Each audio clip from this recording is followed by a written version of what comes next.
Your snap reaction on President Trump's speech at the UN. Trump himself set up a high expectation. He said that he was going to be the president for peace, but I don't think he has been able to meet that expectation in any way, shape, or form, taking credit for things that perhaps are not entirely justified. The reality on the ground looks very, very different.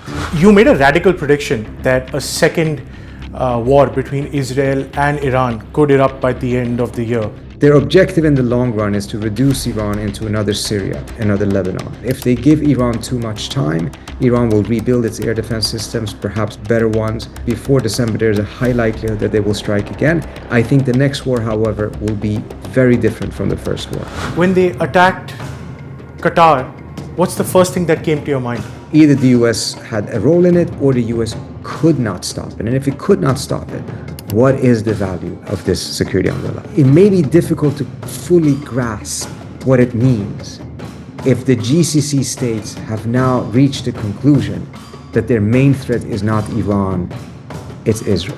This Saudi-Pakistan Mutual Defense Pact that happened immediately after Israel's attack on Qatar. The one element of it, though, that seems to at least have been the intent of the Saudis is to send a signal to the United States that they took one step closer, not to Pakistan, but to Chinese security defenses, which essentially becomes a proxy for China in all of this.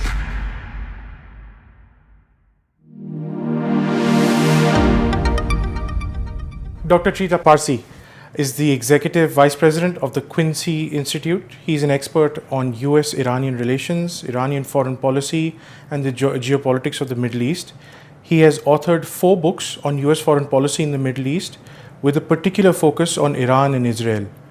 Mr. Parsi, thank you for talking to ANI. I hope I got your bio right. Absolutely, yeah. It's a great pleasure to be with you.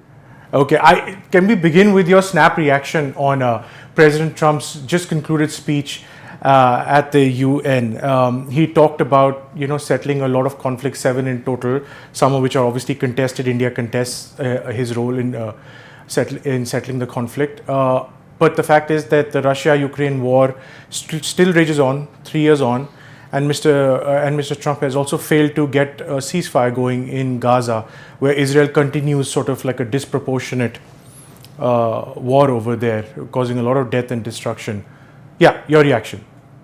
Well, I think there's very few people that would really honestly agree with President Trump that we are now in a more stable situation than we were before. And that is by no means a defense of what the Biden administration did. And my track record is quite clear of being very critical of how Biden conducted matters. But Trump himself set up a high expectation. He said that he was going to be the president for peace. And in the American context, to suddenly have a president use the word peace, talk about peace, was a bit unusual, to be frank. So he set the expectation high, but I don't think he has been able to meet that expectation in any way, shape, or form. He started a war with Iran. Thankfully, it was over rather quickly, but he did so at the expense of the opportunity for a diplomatic solution that would have been far more beneficial to the United States itself. The war in Gaza, or the genocide in Gaza, Trump actually exercised his leverage early on in his presidency to get the ceasefire, but then he did not sustain it. And as a result, Netanyahu broke the ceasefire after phase 1, and the United States blamed Hamas instead of holding Netanyahu responsible. And now we have an even worse situation there. And then, as you pointed out, taking credit for things that perhaps are not entirely justified. So I do fear that there is quite a lot of hype and exaggerations. The reality on the ground looks very, very different. I know that you are a specialist in Iranian affairs, so I'm going to stick to the Israel-Iranian conflict for now. You made a radical prediction in your piece in the Foreign Policy magazine that a second war between Israel and Iran could erupt by the end of the year, within the next few months. Are you still sticking to that timeline? I mean, I'll be frank with you, I will be the happiest person on the planet if it turns out that I'm wrong. But so far, I have not seen any signs that would reassess my view of where we are likely to go. One factor that potentially will complicate this is the fact that the Israelis overreached with their attack on Doha. This has backfired. It does not mean that necessarily they will not attack, but the fundamental reasons as to why I think the Israelis are looking for a second round here, I think are still valid. And if you want, I'll be happy to go over them in a bit more detail. The Israelis had essentially three objectives with this war. One was successful, the two others were not. The successful one was that they finally, from their perspective, managed to get the United States to go to a direct war with Iran. This is something that they had tried for more than 20 years and they had failed. Now, finally, they did. Trump went into the war. He bombed Fordo and Natanz. But the Israelis had hoped that he would be much more deeply involved in the war rather than just a one-off. But nevertheless, it was a success. The two other objectives were failures. They thought that they could decapitate the regime, similar to how they had managed to inflict significant damage on Hezbollah with the pager attacks. And even though they were quite successful in the early hours of the war, they assassinated a large number of senior Iranian military officials, their families, scientists, etc. These were nevertheless rather quickly replaced, and Iran's command and control was never really fully disrupted. And then, of course, we saw that the Iranians went on the offensive with their missile attacks, of which many of them did go through the Israeli air defense systems. The third objective is the most important one, and the reason why I think they will start the war again. Their objective in the long run is to reduce Iran into another Syria, another Lebanon, a country that Israel can bomb at will, with impunity, and more importantly, without American involvement. Right now, they cannot do that. They have to have extensive American involvement to attack Iran because of Iran's missile capabilities that they need the Americans' support for defending against. And I don't think the Israelis thought that they would be able to reduce Iran into Syria in one attack. I think they, from the outset, thought that there would be several phases to this war. But I think they thought that they would have achieved more in this phase than they did. But having started it now, they cannot afford to stop from their own standpoint, because if they give Iran too much time, Iran will rebuild its air defense systems, perhaps buy better ones, perhaps manage to get rid of some of the Mossad presence inside the country, and eventually will also hit the American midterm election season, which will complicate Israel's calculations and Trump's calculations. So as a result, I do think that before December, there's a high likelihood that they will strike again. I think the next war, however, will be very different from the first war. Two other issues over here that I want you to factor in when you make that prediction. The possibility of snapback sanctions on Iran, that's currently being negotiated in the UN as we speak. And also this latest tweet that came from the Iran Supreme Leader, Ayatollah Khamenei, where they've achieved 60% uranium enrichment, even though he says that they don't intend to pursue the bomb. How much of these two things will also, do you think, are also being weighed in Tel Aviv for a possible second conflagration? So these are very important factors. The snapback provides a political lubricant for the Israelis to do an attack. It is, however, not necessary for them. If the Israelis believe that they have an opening and a necessity from their standpoint, from their calculations, they will do so, snapback or no snapback. In fact, the Israelis wanted to attack back in February, and Trump said no to them, and the attack ended up becoming in June. So any political excuse may be helpful, but it is not necessary. The snapback, I think, is problematic in many different ways, but there's a different element there. We're happy to discuss that as well. The Iranians, what I saw that the Supreme Leader had said is that he had essentially ruled out any direct engagement with the United States. And I think that statement must have come because within their system, there must have been an intense debate as to whether there should be some sort of an accidental conversation between Trump and Pezeshkian, since both of them are in New York right now. And I think this statement came down essentially to prevent that from happening. I do believe we are in a scenario, however, this is not an endorsement of what the Supreme Leader said or anything like that, but I think we are in a scenario right now, a very unusual scenario, in which diplomacy may actually speed up the transition, the movement towards a new war. And the reason I say this is Trump is under the impression that the Iranians essentially are so weak that they have to capitulate. His only interest in diplomacy at this point is to get the capitulation confirmed. He's miscalculating because that's not what Iranians are at. Whether they are that weak or not doesn't matter. They're not going to capitulate. And then, of course, Trump is a very impatient person. If you have talks now, they will fail under these circumstances when the position of the two parties are so far away from each other.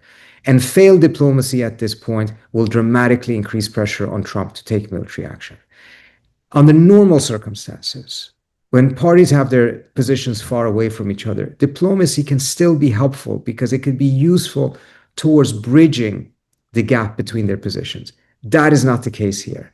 And instead, you're going to have a scenario, I fear, that the failed talks will dramatically increase the likelihood of taking military action. So if you start the talks now, given the fact that Trump's general attitude is that he's resolved the issue, he's obliterated the program, and the issue is off his desk.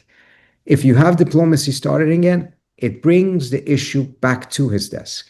And if it fails, which I think it will under the current circumstances, the diplomacy will then transition to military action. So it would actually, instead of adding time to the clock, it actually speeds up the clock towards military action. Yes, you talked about obliteration. Dr. Parsi, tell us what the mood in Iran is like. Do you really think that the US or Israel, for that matter, can bring about a regime change from air attacks? Or regime change can only happen with boots on the ground? Yeah, there is no example of regime change happening through aerial attacks. You have plenty of examples of regime decapitation, regime destruction, collapse, but not regime change. And I think it's important to understand the distinction here. Regime changes means that you change the regime into some other regime. That requires troops on the ground. That's what the United States did in Iraq. It took out Saddam and it replaced it with a different regime. Regime collapse, regime decapitation is completely different. All you do is that you destroy the existing regime. You do not make an effort to replace it with anything. In fact, you might be quite happy that it is not replaced with anything, because the chaos, the civil war that will follow is something that Israel may actually find quite useful for its geostrategic calculations. So the Israelis were looking for regime collapse, state collapse, rather than regime change in this specific scenario. Okay. And in this scenario, Prime Minister Netanyahu would need Trump's blessing. In fact, he may need tangible support as well in the form of airstrikes or whatever. Do you think President Trump has the political appetite right now to go with Netanyahu and bomb Iran again? I think that the appetite is limited. But once the Israelis start the attack, I think it will be difficult for Trump. He has so far not shown a particularly impressive capability of sustaining a no to the Israelis. He can say it, unlike Biden, who never managed to say it. But to sustain the no is something that we have not seen Trump do yet. And I do agree with you. The Israelis are going to have a great difficulty actually starting the war without some, at least semi-green light from the United States. I think the reason why the 12-day war or the American attack within the 12-day war ended up not being so politically costly to him is primarily because of the fact that it was just an attack. It was not a war. There was no American soldiers being killed. There was not real exchange of fire. It was military action. It was not a war. Had it led to a war, I think it would have ended up becoming very costly for Trump, because his base was not in favor of this at all. The Fox News crowd, which is different, that's the more traditional Republican Party, they were in favor of it, but they're not his base. His base in the MAGA, the key voices there, from Steve Bannon to Charlie Kirk to Tucker Carlson, were all vehemently opposed to this because of the fear that ultimately this will lead to a larger war and it won't just be a military action. What's the view in Tehran, Dr. Parsi? Trump had tweeted after the strike, the B-2 strikes, that the Iranian nuclear program was obliterated. Tell us what we always talk about Israel and America. What's happening in Tehran? So you have a couple of things happening as a result of this attack. In some ways, the Israelis inadvertently manage to bridge the gap between Iranian society and the Iranian system, the government, the regime. This is a very unpopular government at the end of the day. It had been particularly unpopular in the last couple of years because of the Masa Amini protest, a new generation that neither believes in reform, doesn't believe that the system is capable of reforming, failed to overthrow it with a revolution, although they did succeed in dramatically changing the cultural reality in Iran. But the attack sparked a huge wave of nationalism throughout the country, which is, again, is a normal thing. This is what happens in most countries. We saw that in India as well, of course, with the exchange of fire with Pakistan.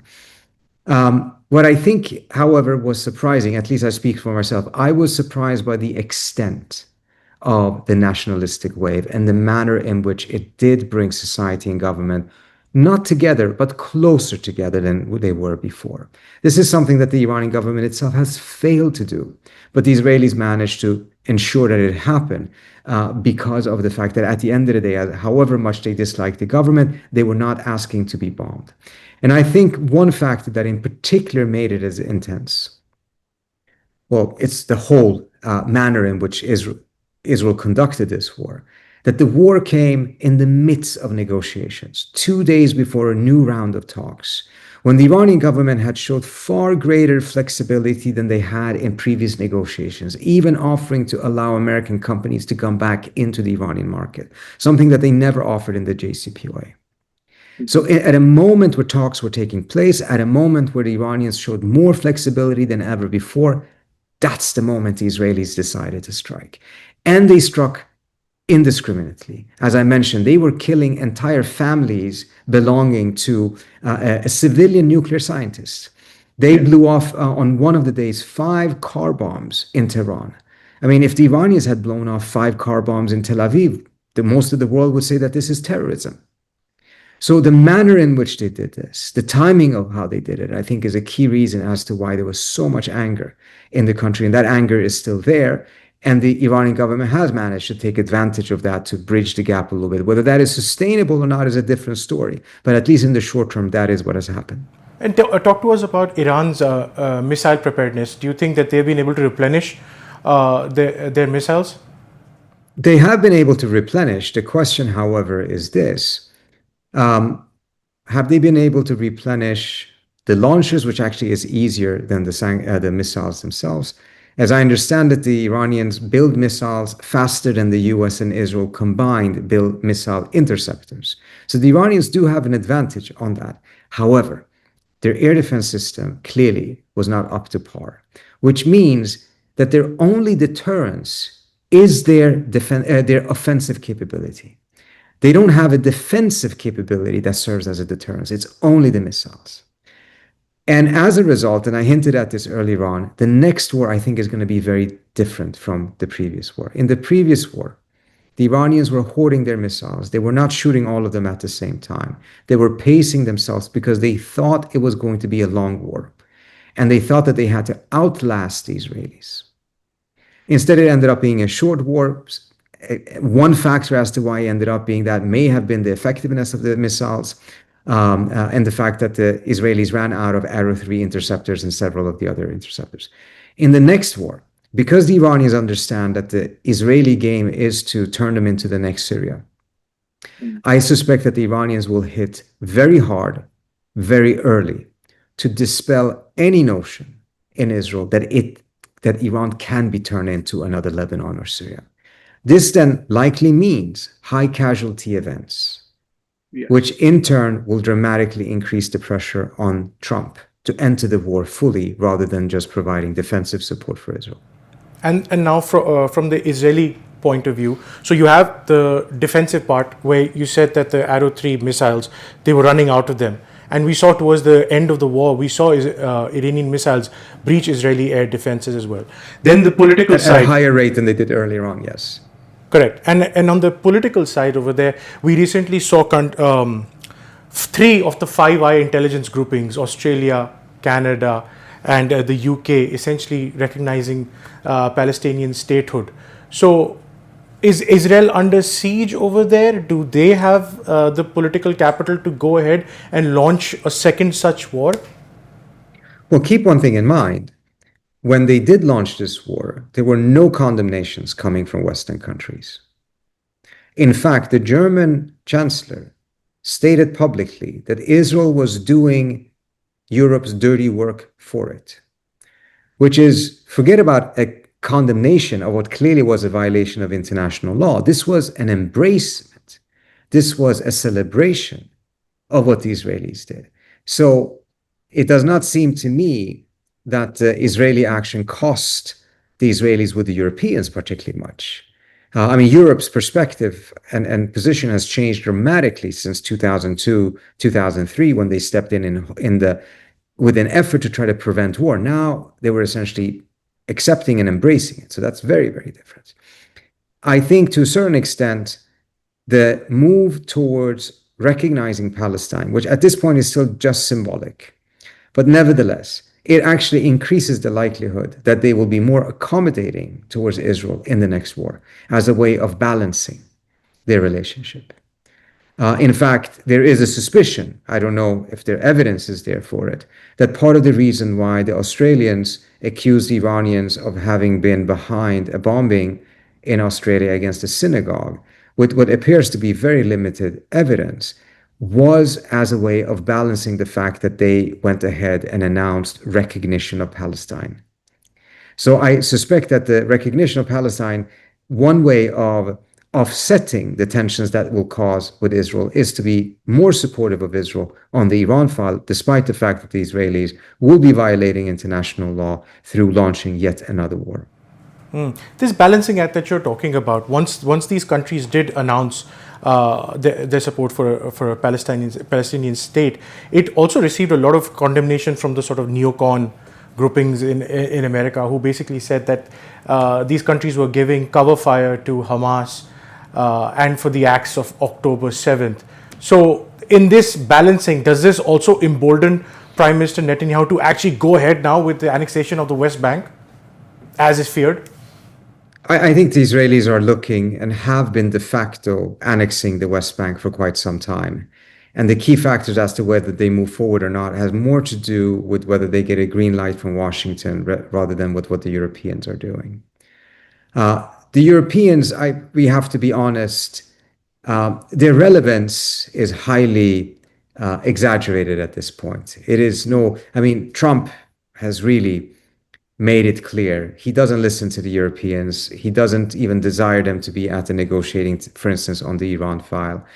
And Europe's own strategic mistakes by making itself so much more dependent on the United States after the Russian invasion of Ukraine has now put the Europeans in an even weaker position vis-a-vis the United States on these matters.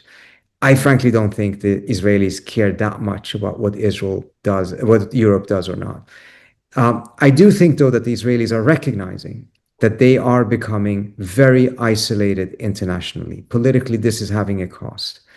And this is a remarkable shift on the Israeli side, because for the last 30 or so years after Oslo, the Israelis really celebrated, and there was a significant degree of pride, the manner in which they had managed to establish relations with a large number of states, including India, for instance, who only established relations with Israel after Oslo had been signed.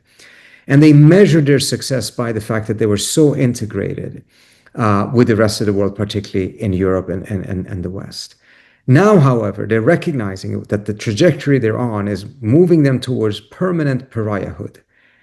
And instead of being concerned about it, we saw that the Netanyahu government essentially celebrated it, embraced it by saying that Israel is now going to become super Sparta.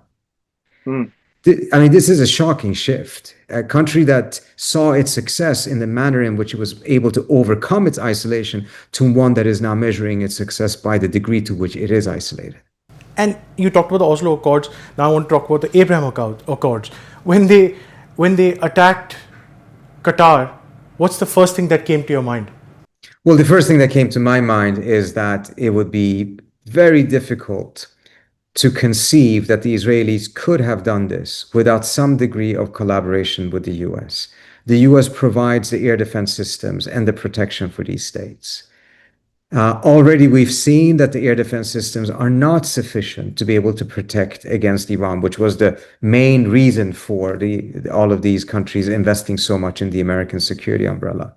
But now you had a scenario in which either the provider of the security umbrella was incapable of preventing an Israeli attack, or even worse, may have had a finger in the attack, may have actually conspired to attack the country it is supposedly providing a security umbrella for.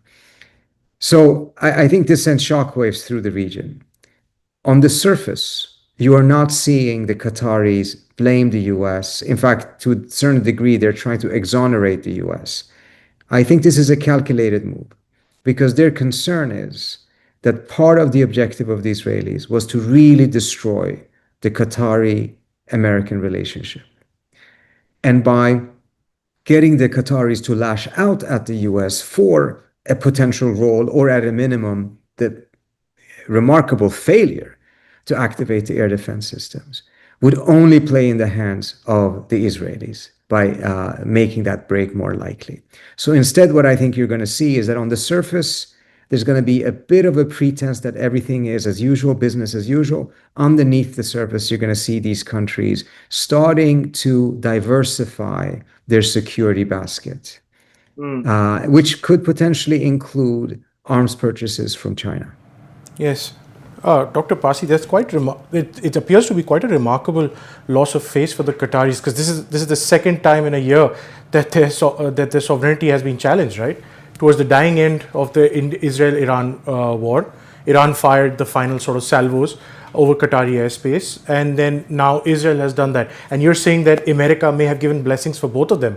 For the Iranian part, for sure, it looked like that. Well, I mean, for the Iranian part, the systems try to shoot down, and they shot down some of them, but apparently some of the missiles nevertheless went through, which again demonstrated that if the Iranians really wanted to target American bases in the region, because it was an American base that they were targeting there, they could inflict significant damage. And this, of course, was very worrisome for the Qataris and the other GCC states, which meant that at the end of the day, their air defense systems are not sufficiently good to be able to deal with the Iranian missiles. But even worse than, of course, if there is any American role in it. And again, from a military standpoint, I'm not a military expert. From the folks I've talked to, usually if your airplanes are approaching an air defense systems, you have a specific code that you have to share in order to identify yourself as a friendly, as a non-threat. Some way, somehow, the Israeli planes managed to get quite close to Qatar without activating the air defense systems. And the American systems are such that the US can turn them off remotely. So again, it raises all kinds of question marks. I'm not sure if any evidence is clear on exactly what happened, but the spectrum is between two bad options for the GCC. Either the US had a role in it, or the US could not stop it. And if it could not stop it, what is the value of this security umbrella? Now, Dr. Parsi, now looking at this American security retrenchment in the region, let me hazard a speculation. This Saudi-Pakistan Mutual Defense Pact that happened immediately after Israel's attack on Qatar, would you also speculate that it may have been the result of this? I think that is quite clear, that it is the result of this. The degree that I think the question that is not as clear to me is this really a security pact? I mean, are the Saudis going to come to the defense of Pakistan in a future India-Pakistan conflict? Hopefully it won't happen, but would they come to their defense? And how capable is the Pakistanis of actually providing a nuclear umbrella for the Saudis? That is, I think, the part that is more unclear. The one element of it, though, that seems to at least have been the intent of the Saudis is to send a signal to the United States that they took one step closer, not to Pakistan, but to Chinese security defenses, given the fact that the Pakistanis are using Chinese security defenses.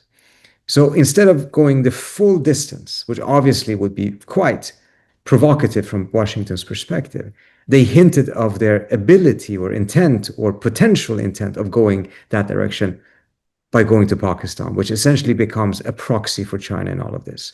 And given much of the concerns that exist in Washington about China, you can just imagine how that signal was read over here.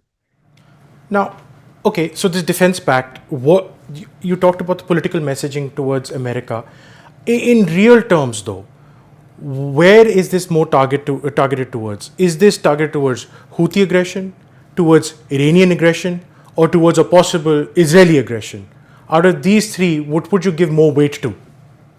I think the thing that has changed dramatically, and it's not just after the Qatari attack. I'm on record of having said this long before the Qatari attack, which I said that I would be shocked if the security thinking in the GCC hadn't started to change, not because they were going to be attacked. I didn't predict the attack, but because they had seen that the United States had now adopted a position of more or less completely removing all restrictions on Israel, regardless of what Israel chose to do. Take a look at what happened in 2006. In 2006, the Israelis in their war with Hezbollah tried to assassinate Nasrallah twice. And they hit his bunker, but they could not penetrate the bunker. This time around, they penetrated the bunker because there were no restrictions on them. They used 82,000-pound bombs to get to a bunker, knowing very well they would destroy the entire neighborhood, and they probably killed 300 to 500 people to kill one person. In the past, the US would never have allowed this. In fact, in 2004, when the Israelis assassinated the founder of Hamas, Sheikh Yassin, the Israelis killed 9 of his family members. And the Bush administration condemned Israel for having conducted an attack with too high of a collateral damage. 9 people. When the Israelis now killed Nasrallah, they killed 300 to 500 people. The Biden administration issued a written congratulations to the Israelis. So you have a scenario here in which all of the restrictions on the Israelis from the American standpoint have more or less been lifted. And an Israel that is more than willing than ever before to break all kinds of norms. Under those circumstances, it was only a question of time before the GCC states would start to recognize that Israel is a far greater and more likely threat to them than Iran is. Not in the sense that Iran may not be a threat, not that Iran doesn't have the capability, not that they are, falling in love with Iran in any way, shape, or form. They still have deep suspicions. There's still tensions in many different ways. But it is about what is actually the real immediate threat on the horizon. Whereas that clearly was Iran 4 years ago. At this point, I think it's clearly Israel. Now that you put this entire thing in context, Dr. Parsi, I'm going to drag you back a little bit more and ask you, are you going to still stick to your timeline about a possible second war? I mean, I'm not betting money on it in any way, shape, or form, but I am still very convinced that yes, there will be another attack. I fear that it will be happening relatively soon. The main factors that puts it at the end of December is because of the political calendar in the United States. Once the midterm election begins, it doesn't stop, it doesn't make it impossible, it's not prohibitive, but it does complicate matters significantly. In fact, the Israelis were adamant about doing this before the end of July, because by the end of July, General Kurilla would end his term as the head of CENTCOM, and he was a critical ally of the Israelis to make the case inside the administration, but also his coordination with them. So factors of this kind end up becoming very, very important, and many times they are not visible to the public. Yes. I'm glad you brought up the CENTCOM chief. He's been seen meeting with the Pakistani leadership as well and hailing Pakistan as an ally of America. It's another matter that Osama bin Laden was caught in their version of West Point. Now, from Delhi's point of view, you have the Saudi-Pakistan Mutual Defense Pact. You're also saying that it's Saudi Arabia telling America that we have friends in the region and we can cozy up to China too. With this defense pact, from India's point of view, will this mean that now possibly our ties with Israel will get closer and more deeper, especially the defense aspect of it? That is certainly one direction that the Indian government may go and may feel inclined to go. I do not know enough about India's calculations and its foreign policy to be able to give you an informed answer. What I can tell you, however, is that strategically, in my view, despite the fact that, of course, the Israelis have very, very strong military technology that Israel has become quite dependent on, but to really cozy up closer to a country that very likely at this point is going to be found guilty of genocide and who is moving in a direction of more or less permanent pariahhood, does not seem to me be a very clever gamble for India. India is still a country that is very important in the global South context. It's at this point, obviously, a major power, but its global South roots are not inconsequential. And I think a movement in this direction under these circumstances will be very, very costly for India and probably not worth whatever gains may be coming from Israel's military assistance. Dr. Parsi, in 2023, the IMEC corridor, India, Middle East, European Economic Corridor, was announced together at the G20 here in Delhi. Do you, with the radical shifting of geopolitics in the region, do you think that this corridor is now pretty much dead? I didn't think it was alive to begin with. I didn't find it to be particularly credible. But at this point, the geopolitical situation in the region has changed so dramatically. A lot of these things are going to have to be reassessed. They relied on a modicum of continuity of the previous lack of order. I don't want to call it order, but whatever the configuration was, a certain degree of stability and continuity of that has been completely upended. I mean, we just talked about it, but perhaps I should emphasize it again. It may be difficult to fully grasp what it means if the GCC states have now reached the conclusion that their main threat is not Iran, it's Israel. I mean, this takes 3-4 decades of security thinking in the region and completely flips it. To think that some of these other economic arrangements will be able to survive this unscathed, I find very unlikely. Okay, as we conclude, Dr. Parsi, we started off talking about the UNGA. We'll end it also talking about the UNGA. What should we look out for this week as it's going on? President Trump just ended his speech. He is very critical of European nations. What are you looking for in this week? Well, I'm really looking to see, first of all, what happens more on the Israel-Palestine front. I mean, it's been quite fascinating so far. The genocide word, which was not used, to the best of my knowledge, in more than perhaps a handful, if even that, last year, is now being used left and right by plenty of leaders, including European leaders, the Slovenian president, for instance. And again, also the comparison to the Holocaust, which politically was next to impossible, too sensitive, is being repeated by a large number of these states. But the question is, of course, is it just symbolic? Is it just speeches at this point, or will something more concrete come out of this?